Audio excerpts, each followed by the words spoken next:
Hey you, it's me, Nicole Phoenix Star, and this is Nick Star Podcast. I'm a little bit tired today. I got home very late after having to go to Brisbane and back, and woke up early and straight into the day. So a little bit fragmented, but that's okay.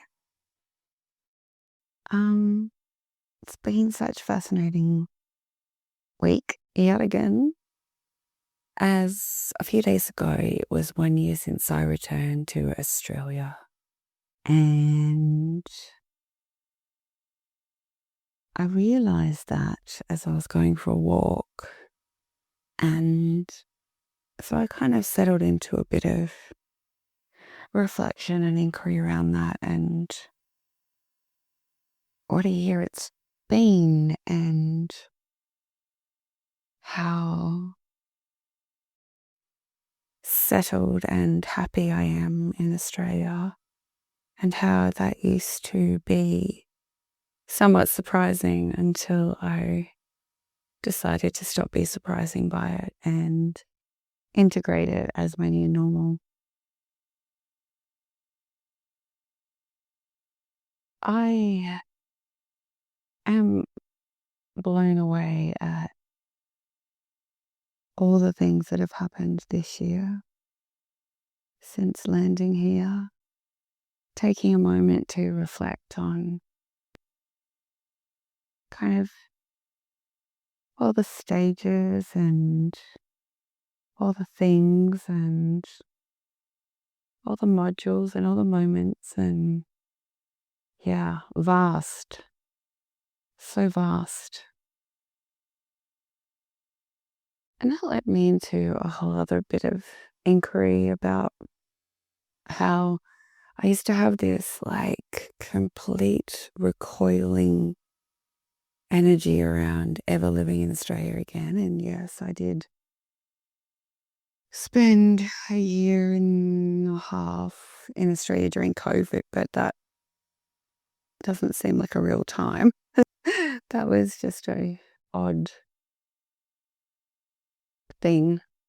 But I remember how I just fiercely never wanted to move back here, and how, the first few years when I used to come back and visit, it used to be very traumatic because a lot of the time I was in the same area that I lived in when I left. And I realized that I had attached the suffering that I had been in before I left as something to do with this place and with this country. And when I felt deeply into it, I was like, that's actually not it. Like, I haven't rewired my pathways around this area or country at all. It's that there is a version of me that does not have suffering within her. And the version of me that was riddled with suffering was the one that I was not wanting to live in, for lack of a better context language. And I was like, yeah, right. Like, there's nothing wrong with this area. It's actually incredibly beautiful, and many, many things. And I used to equate that with the suffering that I was experiencing the time that I was here. And when I arrived back with, no attachment of what it needed to look like or how it needed to feel or what even would happen or how long I would stay. And I was someone, very well established in awakened realization state, which is, you know, let someone who lets life live through her and doesn't try and plan life out or control any aspect of it, and just show up to each moment. That it wasn't actually me not wanting to live in Australia, it was me not wanting to live in suffering. And I confused those two greatly. And that was just this incredible, wonderful realization that I had. And, you know, recognizing that I don't love living in Australia because of the area or the things I can get at the supermarket or the weather or the people or any of that. I love living here because I'm not in any states of suffering here. And,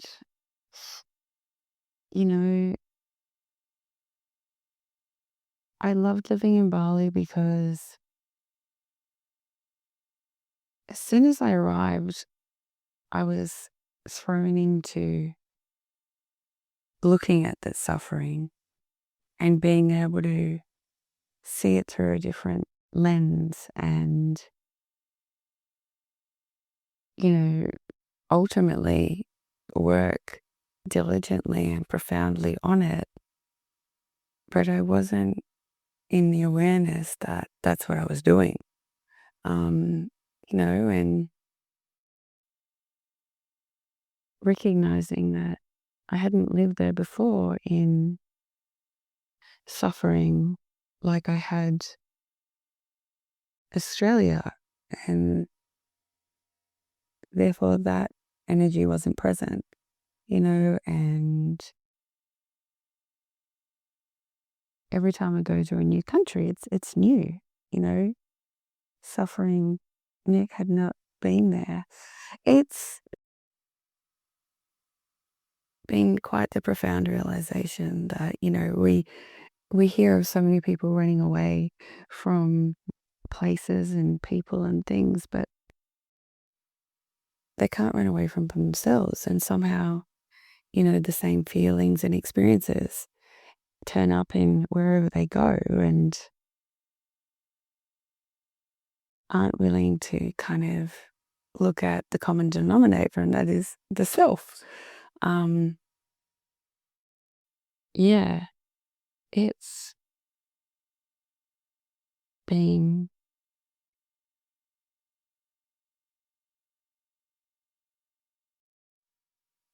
a beautiful revelation to really acknowledge how far I have evolved and what my moment to moment experience of being in my skin is now, and seeing the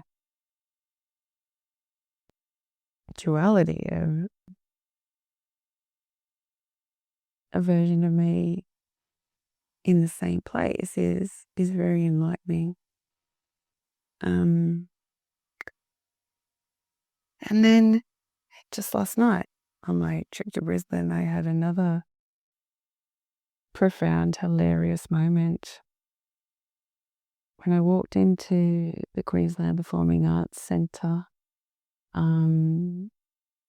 to attend a end of year awards concert, welcoming of new students to the school night. And Leo was in awe. He'd never really been in a kind of theatre situation.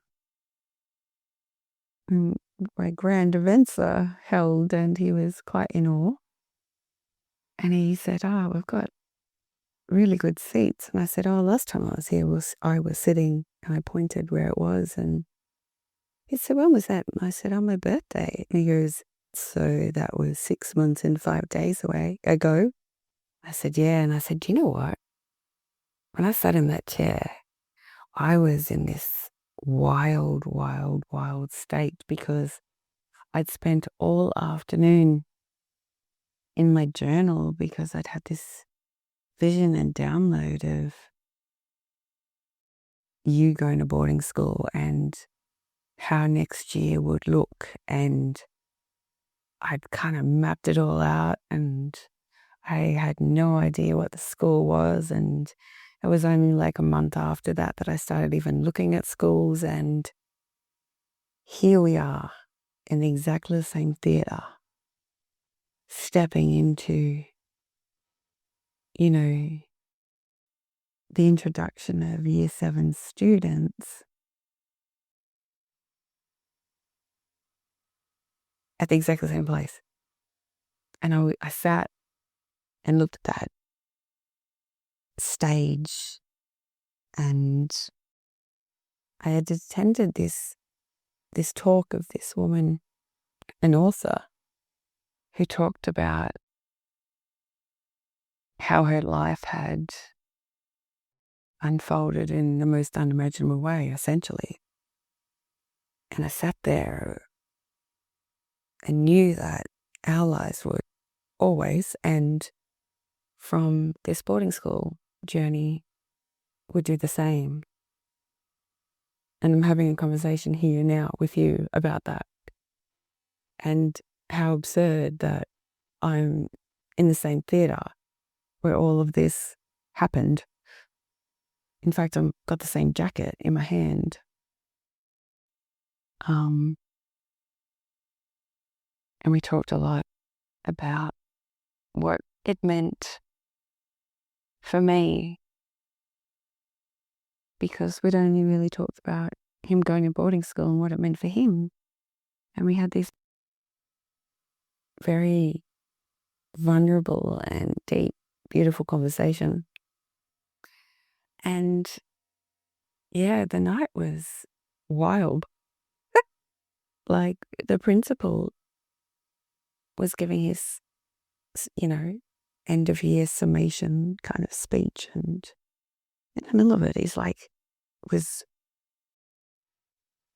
like talking about the sporting houses and how each of them has a theme or value or kind of mantra ultimately for that house, which was created from whoever the person was that it was named after.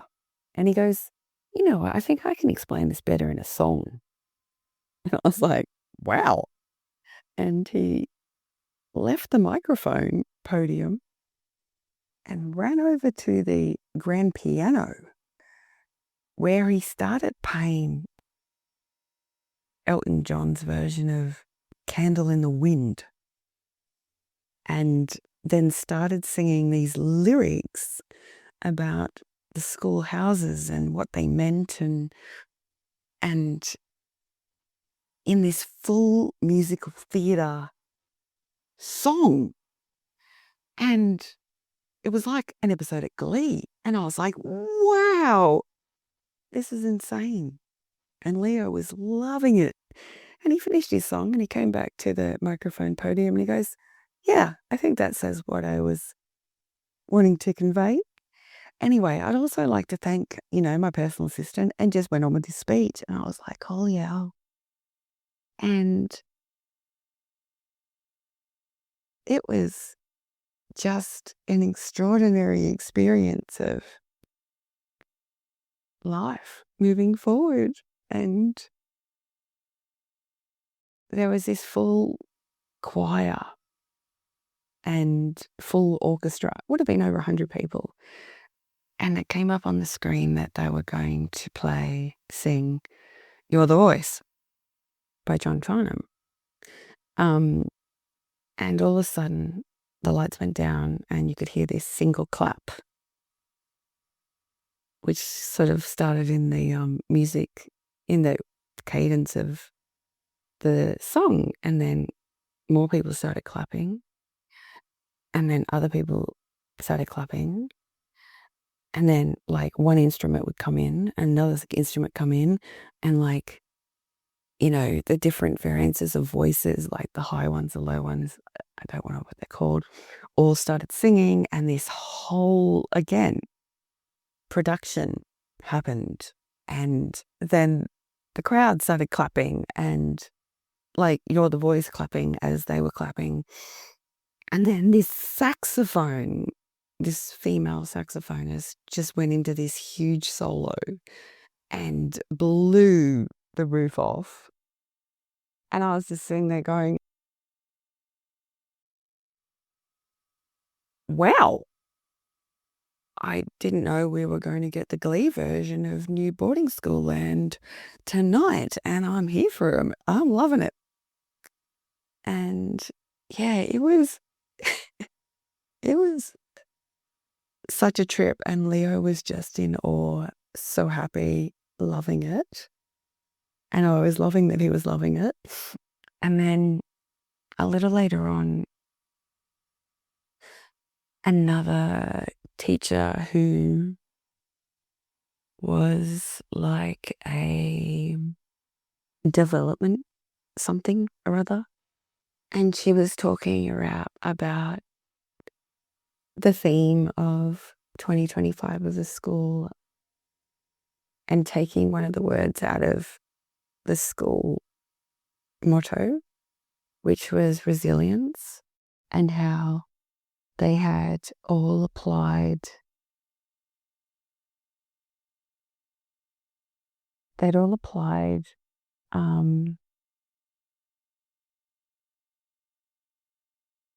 the value of resilience through fearlessness, and how they had pulled out courage and found they're brave and did all these things intentionally, like got on stages and, built projects and did all these things out of their comfort zone so they could cultivate their resilience through fearlessness. And she had this whole speech around how every single person in the school had their own way of doing that, and different years did different things, and different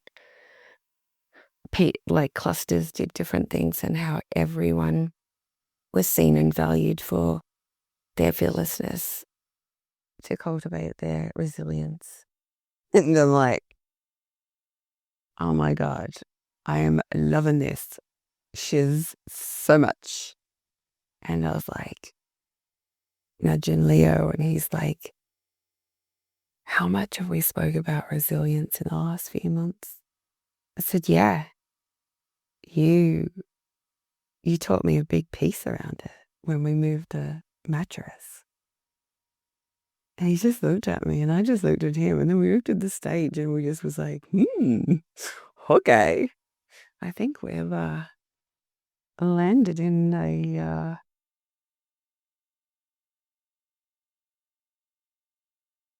world that is very aligned with the vision that I had here 6 months and 5 days ago, that was settling in and amplified in this very room. Anyway, we walked out at the end, and Leo said, one day, can you take me to the theatre? I went, yes. He goes, can we come and have dinner here at one of these restaurants? Because it's just so beautiful. And can we dress up and get one of those balcony seats? Not on the floor, but a balcony seat. Where Abraham Lincoln got assassinated. Was that a balcony seat like that? It was I don't know where Abraham Lincoln was assassinated, but they're balcony seats, and yes, we can get that and go to the theatre, get dressed up and have dinner. Oh, we can so do that. He's like, I would love to do that. And I'm like, oh my God. When I was in high school, I used to go to a lot of musical theatre productions in Sydney and Melbourne and get dressed up and go out for dinner. it was such a big thing for me. I adored it. And it was funny because I was planning on doing exactly that for my birthday this year, but there was no shows on the dates that I was there. And I ended up going to this talk, which was perfect because of all the things and how the synchronicities are hilarious. And yeah, so I get to do that with Leo sometime soon. And that is wonderful. Yeah. Yes. Anyway, I'm going to finish up there now. I'm feeling a bit spacey. My Whoop told me that I slept for 4 hours and 44 minutes when I woke up this morning. And I was like, the fact that I slept for 4 hours and 44 minutes makes the fact that I slept for 4 hours and 44 minutes a-okay. Yeah. But yeah, thank you so much for listening. I'm so grateful and taking this journey with me and come along for the wild, fun ride. Thank you. All right. My website is www.nickstar.com. Much love. Mwah.